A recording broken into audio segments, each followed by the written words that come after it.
श्री स्वामी समर्थ. जय जय स्वामी समर्थ. तुम्हा सर्वांचं आपल्या चॅनलमध्ये पुन्हा एकदा मनापासून स्वागत आहे. तुमचा आजचा दिवस खूप आनंदात जाओ. तुमच्या सर्व चांगल्या इच्छा स्वामी महाराज नक्कीच पूर्ण करो हीच स्वामीचरणी प्रार्थना करते आणि आजच्या व्हिडिओला सुरुवात करते. तुम्हाला माहिती आहे 20 तारखेला आहे महाराजांचा प्रगट दिन म्हणजे स्वामींचा प्रगट दिन आणि या दिवसाची प्रत्येक स्वामी सेवेकरी हा वाट बघत असतो, कारण हा दिवस आपल्यासाठी खूप आनंदाचा असा दिवस असतो.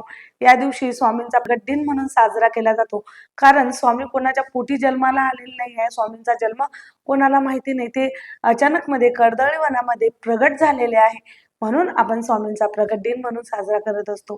तर या प्रगट दिनानिमित्त भरपूर ताईदादांनी सेवा सुरू केल्या असणार आहे. कोणी 21 दिवसाचं पारायण सुरू केलं असणार आहे, कोणी तारक मंत्राचं अनुष्ठान केलं असणार आहे, बरेचशा अशा सेवा सुरू केल्या असणार आहे. आणि बरेचसे ताईदादा असे सुद्धा आहे ज्यांना सेवा करण्याची खूप इच्छा आहे, मात्र सेवा पूर्ण होत नाहीये, कारण आपण सर्व सांसारिक माणसं आहोत आणि सांसारिक माणसं मात्र म्हणजे समस्या आल्यास, काहीतरी प्रॉब्लेम आले, कारण घरामध्ये प्रत्येकाकडे लक्ष द्यावं लागतं. घरातील आजारपण आहे, कोणाचं काम असेल, जॉबला जाण्याचं असेल, कारण की प्रत्येक घरामध्ये काही ना काही समस्या, काही ना काही अडचणी हे चालूच असतात.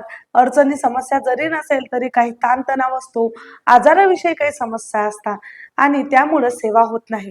तर अशीच आजची जी सेवा आहे ना, ते तुमच्यासाठी खास सेवा घेऊन आली आहे. अगदी साधी आणि सोपी सेवा आहे.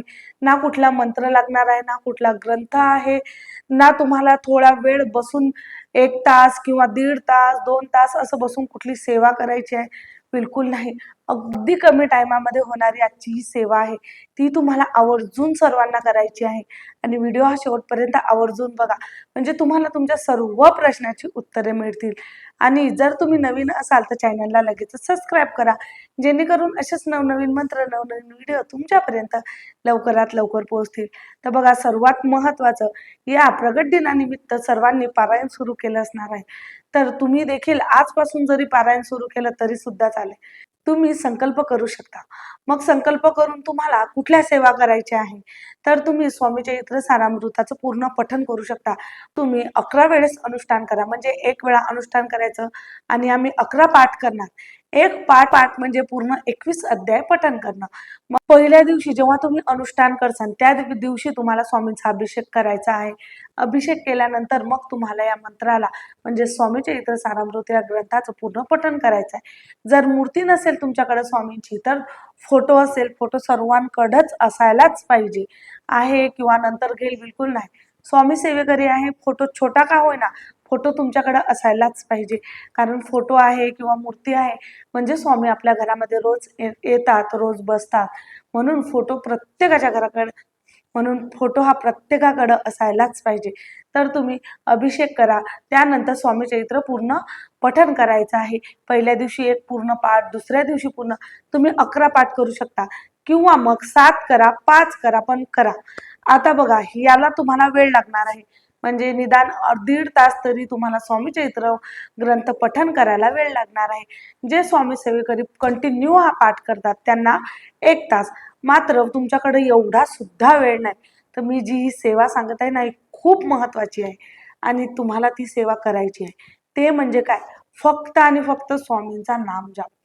नामजापामध्ये एवढी शक्ती आहे ना, तुम्ही कुठल्या सेवा जरी नाही केल्या, फक्त नामजाप केलं ना, तरी तुमचे पूर्ण संकट दूर होणार आहे, तुमच्या पूर्ण समस्या खतम होणार आहे. फक्त तुम्ही नामजाप करा. आणि नामजाप करायला काहीच लागत नाही, ना तुम्हाला माळ लागत. तुमच्याकडे माळ असेल तर माळीवर तुम्ही 11 माळी जप करू शकता, पण माळ नसेल तर फार उत्तम, असं काहीच नाही की माळ पाहिजे. उलट यापेक्षा जर माळ असेल तर तुम्ही फक्त 11 माळी जप करसाल. माळ नसेल ना, तर तुम्ही 15-20 मिनिटं स्वामींसमोर बसून स्वामींच्या डोळ्यामध्ये डोळे टाकून तुम्ही मंत्र जाप करू शकता. मग बघा तुमच्या सर्व समस्या कशा दूर होतात. तर बघा, जेव्हा आपण स्वामींचा नामजाप करतो ना, तेव्हा वाईट शक्ती, आपल्यामधली निगेटिव्हिटी खूप जास्त असते. आणि जेव्हा आपण नामजाप करतो किंवा कुठली सेवा करायला सुरुवात करतो ना, तेव्हा विचार खूप येतात. मग मुलींचा डब्बा असेल, मुलीला शाळेत जायचं असेल, मुलांना काहीतरी द्यायचं असेल, त्याचा होमवर्क घ्यायचा असेल, सकाळी स्वयंपाक काय करायचा आहे, संध्याकाळी काय टिफिन बनवायचा आहे, अशा बऱ्याचशा असे प्रश्न असतात. आणि जे काही तुमचं आठवत सुद्धा नाही, ज्यांच्याशी तुम्ही बोलत सुद्धा नाही, त्यांचे सुद्धा विचार तुमच्या डोक्यामध्ये येतात की तो माग मला असा बोलला होता, मग मी आता तो भेटला तर मी त्याला असं उत्तर देईल. मग आपण मनामध्ये त्यांच्याशी चर्चा करायला लागतो आणि असे बरेचसे ताई दादांसोबत घडत असतं. तर बघा, ह्या सर्व गोष्टी जर तुमच्या सोबत सुद्धा घडत असतील ना, तर काहीच हरकत नाही. तुम्ही फक्त नामजाप करायला सुरुवात करा. मग तुम्ही सकाळी नामजाप करा, संध्याकाळी करा, दुपारी करा, तुम्हाला वेळ मिळेल त्या वेळेत करा, किंवा चालता बोलता नामजाप करा. चालता बोलता नामजाप म्हणजे काय? कामामध्ये राम म्हणजेच काय? तर तुम्ही कपडे धुताय, भांडे घासताय, घर पुसताय, तुम्ही सर्व काम करत आहात ना, तर त्यावेळेस तुम्हाला नामजाप करायचा आहे. मग तेव्हा तुम्ही स्वामींचं नामस्मरण करा. श्री स्वामी समर्थ, श्री स्वामी समर्थ, श्री स्वामी समर्थ.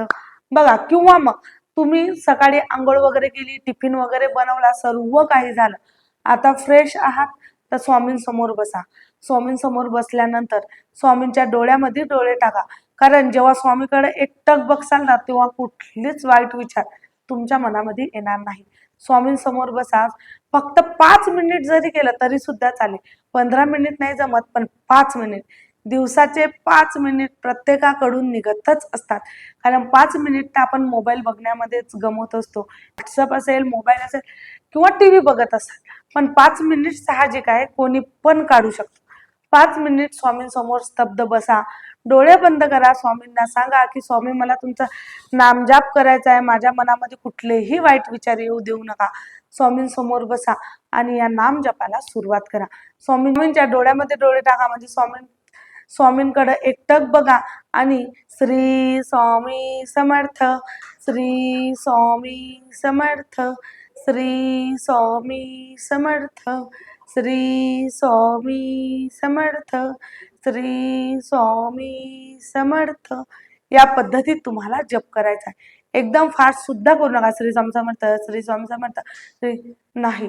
तुम्ही स्वामींना प्रसन्न करण्यासाठी सेवा करत आहात आणि ही सेवा स्वामींसाठी तुम्ही करत आहात. म्हणून स्वामींची सेवा करत असताना एकदम हळू करा. प्रत्येक श्वासासोबत स्वामींचं नाम जाप करा. आणि जेव्हा आपण नाम जाप करतो ना, तेव्हा ते शब्द तुमच्या कानावर पडतील याची काळजी घ्या. कारण की जेव्हा तुम्ही लक्ष देऊन स्वामींचं नाम जाप करता, म्हणजे श्री स्वामी समर्थ, श्री स्वामी समर्थ, श्री स्वामी समर्थ, तेव्हा आपल्या मेंदूला आपण सांगत असतो की मी नामजाप करतोय, तू याच्याकडे लक्ष दे. आणि जर मेंदू नामजापकडे लक्ष देत असेल, त्यांचं सर्व लक्ष इकडं असेल ना, तर कुठलेच वाईट विचार तुमच्या मनामध्ये येणार नाही. तुमचं नामजाप हे एकदम योग्यरित्या पूर्ण होणार आहे. म्हणून तुम्ही नामजापला खूप महत्त्व द्या आणि तुमच्या जेवढ्या काही समस्या असतील त्या प्रत्येक समस्या नक्की यामधून सुटणार आहे. आणि खरंच सांगते, तुम्हाला कोणाकोणाला याबद्दल विश्वास आहे, कोणी कोणी याचा अनुभव घेतला, त्यांनी नक्की कमेंटमध्ये श्री स्वामी समर्थ टाईप करा. कारण की जेणेकरून आपल्या सर्व ताई दादांना माहिती पडेल की नामस्मरणाची शक्ती खूप जास्त आहे. आणि जे पण आपले ताई दादा जे आपल्याला नवीन जोडत आहे, आपल्या स्वामी परिवारामध्ये जे नवीन येत आहे, त्यांना सुद्धा स्वामींच्या सेवेचा एक योग्य मार्ग मिळेल. म्हणून सर्वांना सांगते, नक्कीच तुम्ही ह्या सेवा करा. तुम्हाला खूप सुंदर असे अनुभव येणार आहे. बघा, आता यामध्ये कुठले नियम पाळायचे का? तर कुठलेच नियम पाळायची गरज नाही. ना ब्रह्मचार्याचा नियम पाळायचा आहे, ना कुठलं खाण्याचा नियम पाळायचा आहे. हा, मांसाहार तुम्हाला वर्ज्य ठेवता येत असेल तर फार फार म्हणजे अतिशय उत्तम. जर तुमच्याच्याने नाही जमत असेल तर ही तुमची इच्छा. मी तुम्हाला सांगत नाही की तुम्ही बंद करा, सुरू ठेवा, मी काहीच सांगत नाही. ती इच्छा तुमची आहे. तुम्हाला जर बंद करायचं असेल तर बंद करू शकता. तुम्हाला खायची इच्छा असेल तुम्ही खाऊ शकता. पण जर विचारलंच तर खरंच सांगते, आपण कुठल्या देवाची सेवा करत आहोत, कुठल्या उपासना करत आहोत, किंवा एखादी सेवा आपण करत आहोत, उपवास धरत आहोत, तर मांसाहार थोडे दिवस का होईना तुम्ही वर्ज्य ठेवा. कारण ते एक तामसिक पदार्थ आहे आणि खरंच त्याने आपलं मानसिक क्षमता संतुलित राहण्यासाठी योग्य नाहीये. म्हणून जर स्वामींची सेवा करतात तर टाळा. आणि जर तुमची जर इच्छा असेल खाण्याची, तर नक्कीच तुम्ही खाऊ शकता. पण सेवा करायच्या अगोदर आंघोळ करा. आंघोळ केल्यानंतर स्वामींच्या सेवेला बसा. बघा, एखाद्या वेळेस काय होतं ना, आपण केंद्रामध्ये, मठामध्ये जातो आणि जर आपल्याकडून काही गलती झाली असेल, काही आपल्याकडून वाईट घडलं असेल, किंवा आपण कोणाला वाईट बोललो आहे आणि आपण जर केंद्रामध्ये गेलो आणि तिथं स्वामींच्या चेहऱ्यामध्ये आपण जर बघितलं ना, तर आपोआप आपल्या नजरा अशा खाली झुकतात. प्रत्येकासोबत होत असेल, तुमच्यासोबत सुद्धा घडलं असेल, तुमच्यासोबत घडलं असणार आहे. तुम्ही लक्ष दिलं आहे, नाही दिलं आहे माहिती नाही. पण यावेळेस नक्की तुम्ही लक्ष देऊन बघा. जर तुमच्याकडून कोणाला उलटं बोलल्या गेलं असणार आहे किंवा कोणाचं मन दुखवलं गेलं असणार आहे आणि बघा आपण कोणाला बोलून जातो, आपल्या माइंडमध्ये राहत नाही, पण मनामध्ये आपल्या आत्म्याला सर्व काही माहिती असतं. म्हणून स्वामींसमोर आपण जातो ना, तेव्हा नजरा आपोआप आपल्या खाली झुकत असतात. तर आपण स्वामींना म्हणत असतो की स्वामी, आज जर माझ्याकडून काही चूक झाली असेल तर मला क्षमा करा. एवढं म्हटल्याबरोबर आपण स्वामींच्या चेहऱ्याकडे बघतो. म्हणजेच काय, स्वामी कुठं ना कुठं आपल्या सोबत असतात आणि प्रत्येक श्वासामध्ये स्वामी आपल्या सोबत आहे. कुठं वाईट घडतंय, कुठं चांगलं घडतंय, सर्व स्वामींना माहिती असतं. तर यावेळेस या स्वामींच्या प्रगट दिनानिमित्त तुम्हाला फक्त आणि फक्त स्वामींचा नामजाप करायचा आहे. तुम्ही करून बघा, तुम्हाला खूप सुंदर असे अनुभव येतील.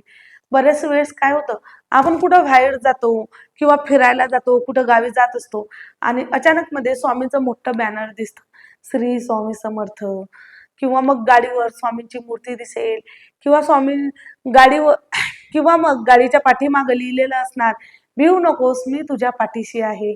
अशा बऱ्याचशा काही गोष्टी असतात. किंवा मग आपणच ठरत असतो की स्वामी, मी तिथपर्यंत जायपर्यंत मला तुम्ही प्रचिती द्या, मला तुम्ही माझ्यासोबत आहे, मला तुम्ही कळवा, मला तुम्ही हे दाखवा. आणि नक्कीच आपण तिथपर्यंत जायपर्यंत एखादी गाडी जाईल, गाडीवर लिहिलेलं असणार श्री स्वामी समर्थ, स्वामींची मूर्ती असणार आहे किंवा स्वामींचा फोटो, किंवा एखाद्या गाडीवर स्वामींचं नाव लिहिलं असणार आहे किंवा एखाद्या दुकानावर श्री स्वामी समर्थ असं लिहिलं असणार आहे. तर ह्या गोष्टी आपल्याला खूप प्रोत्साहित करत असतात. तर स्वामी आपल्यासोबत प्रत्येक क्षणाला असतात आणि खरंच सांगते, आज तुम्ही जिथं आहे ना, त्याच्यापेक्षा कुठंतरी चांगल्या पदावर स्वामी तुम्हाला नेऊन ठेवणार आहे. तर नक्कीच तुम्ही स्वामींचा नामजाप करा आणि या स्वामींच्या प्रगट दिनानिमित्त प्रत्येक जणांनी प्रत्येक सेवा करा. नाही होत असेल तर स्वामींचा नामजाप करा. ही खूप प्रभावशाली आणि खूप शक्तिशाली सेवा आहे.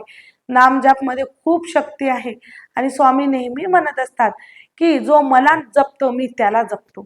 म्हणजेच काय, जर आपण स्वामींचं नामजाप जेवढं जास्त करेल ना, तेवढं स्वामी आपल्याला जपतील आणि खरंच आपल्यावर जे मोठं संकट येणार आहे ते थोडक्यामध्ये निभावून जाणार. कारण बरेच वेळा होतं की खरंच खूप मोठं संकट येणार होतं, पण थोडक्यावर निभावलं. बरेचसे ताई दादांसोबत असं घडलं सुद्धा असणार आहे. तर तुम्ही सर्वांनी सेवा करा आणि कोण कोणी सेवा करणार आहे त्यांनी नक्की कमेंटमध्ये श्री स्वामी समर्थ लिहायला विसरू नका. आणि ज्यांच्या ज्यांचा स्वामींवर विश्वास आहे त्यांनी नक्की कमेंटमध्ये होय स्वामी मला तुमच्यावर विश्वास आहे हे टाईप करा. तर चला मग आजच्या पुरतं एवढंच. झालेली सेवा स्वामी चरणी रुजू करते आणि इथेच थांबते. व्हिडिओ आवडला असेल तर व्हिडिओला लाईक करा, शेअर करा आणि आपल्या चॅनलला सबस्क्राईब करायला विसरू नका. परत भेटू अशाच नवीन माहिती सोबत, नवीन व्हिडिओ सोबत. तोपर्यंत श्री स्वामी समर्थ. जय जय स्वामी समर्थ.